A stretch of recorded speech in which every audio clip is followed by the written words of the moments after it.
Here's 2nd and 9.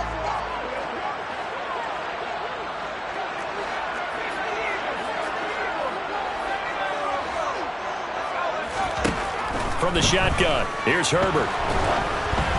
And he takes a shot on the release as this will be incomplete. Partner, what we're seeing so far is the defense is certainly coordinated. Both levels doing their jobs in tandem. The back helping the front helping the back. The pressure got home on that last play and forced him to try and throw through contact and short of the sticks. Now a 3rd down throw, but it misses the target, incomplete. Looked like he had a couple of different options as far as who to throw to on that play. Who am I to say this, but I'm not sure he made the right decision. Well, the window of opportunity is always going to be small in the NFL. That's why those quarterbacks who make quick decisions and have quick releases have the most success in this league. Here we go on 4th. Herbert. And to the right side here, it's Allen. And he is going to have the Chargers first down as this defense cannot come up with a play that they need. In fact, they surrender a big chunk, 17 yards there on 4th down. And he'll fight his way down inside the 10 to the 9-yard line. 2 yards on the pickup there. It'll be 2nd and 8. They know that old expression, it's not my night.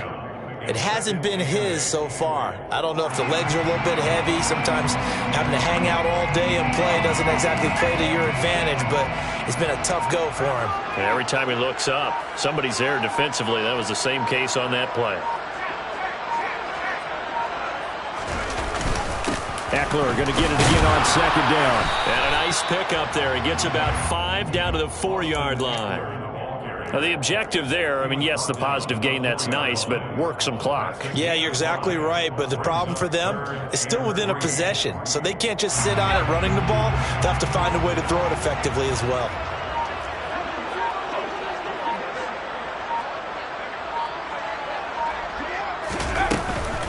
They'll try to pick up the first with Eckler, and he'll be brought down right on the edge of the goal line at about the 1-yard line.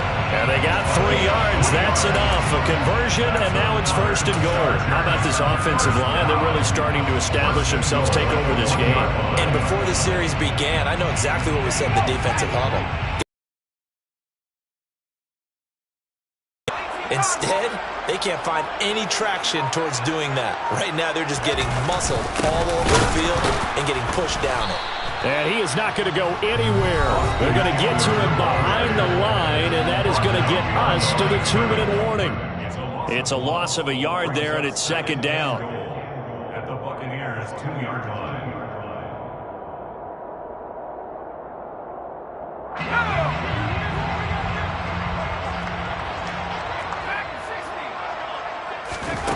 They'll try the air now with Herbert.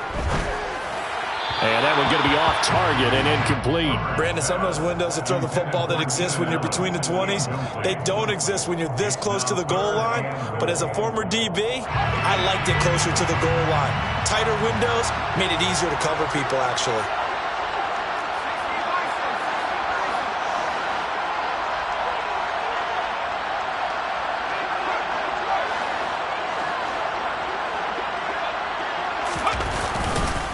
Trying to punch it in with Eckler. And he'll go backwards, losing yardage to the 5. Whistles now and a timeout. So defensively, they burn it here with 1:51 left. And in this situation, a field goal doesn't help you a whole lot, but I think you've got to take it because I think you're a little too far back to go for it on 4th down.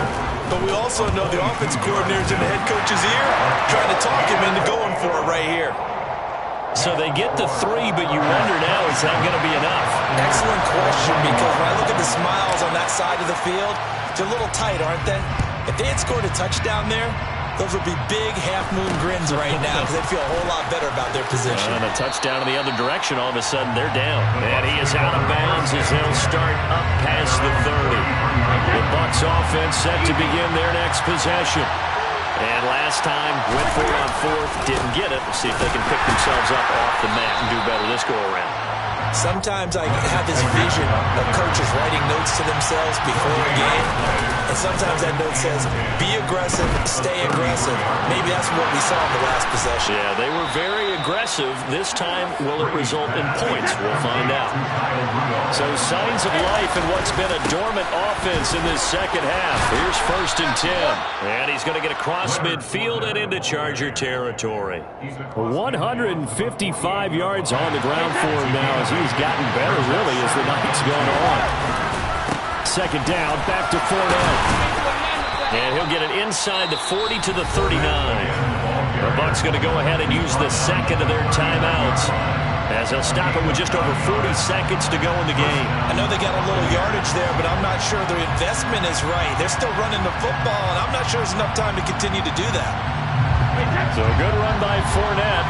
Now another 1st and 10. Back to throw, Brady. They'll swing this out to Fournette. And he's going to be taken down. To throw is Brady. And this one hauled in by Rudolph. And he'll be out of bounds as he gets it down to the 30 there. A gain of 3 last play. This time they double it and pick up 6. This will be play number 7 on the drive. 3rd and a yard.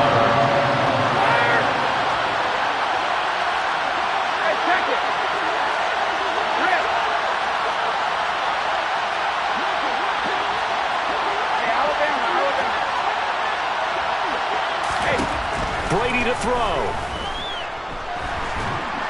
And he can't get a throw away. He's taken down. The Bucs forced to use their 3rd and final timeout, as they'll stop the clock with 12 seconds to go in the football game.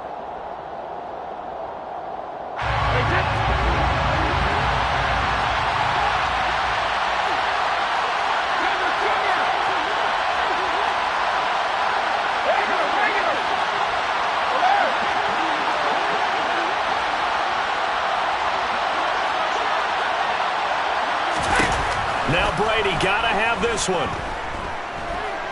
Flushed out right. He lets this one fly toward the back of the end zone. And this is caught. Touchdown.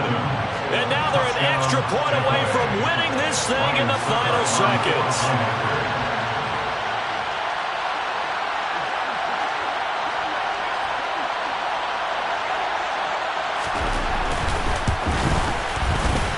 Very important extra point there, up and good. And that might be enough to win them the football game as they now take the lead in the final seconds.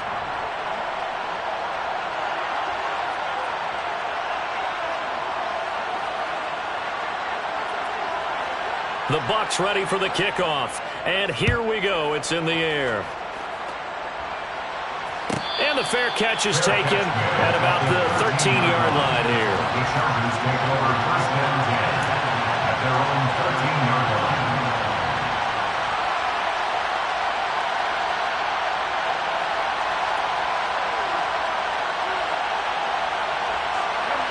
The Charger drive about to get going. Their drive last time, it stalled out. They were forced to take the short field goal. And the key phrase, you nailed it, forced to, because you know coaches look at these short field goals as a last resort, right? To them, that's not how drives are supposed to end. You're supposed to put 6 on the board. That's a consolation prize, like going to the county fair. You don't get the big stuffed animal on that one, do you? No, you don't go top shelf. That's bottom shelf material. One last throw here for Herbert. He's going to let it fly. And it's incomplete. So their final drive comes up empty. And with that, the ball game is over. Well, it took us until the final play, Charles, to officially decide a winner. Although on that last play they were so backed up, it would have taken a miracle, and they couldn't get that miracle done. Well, I like how you stayed with it, because we both knew that this had to go down to the last play, and neither side was going to exhale until that play concluded, because we've seen the improbable before. A couple of laterals, maybe some poor defense on the back end. They might have gone all the way to the end zone. In this case, though, it didn't happen. Perhaps next time.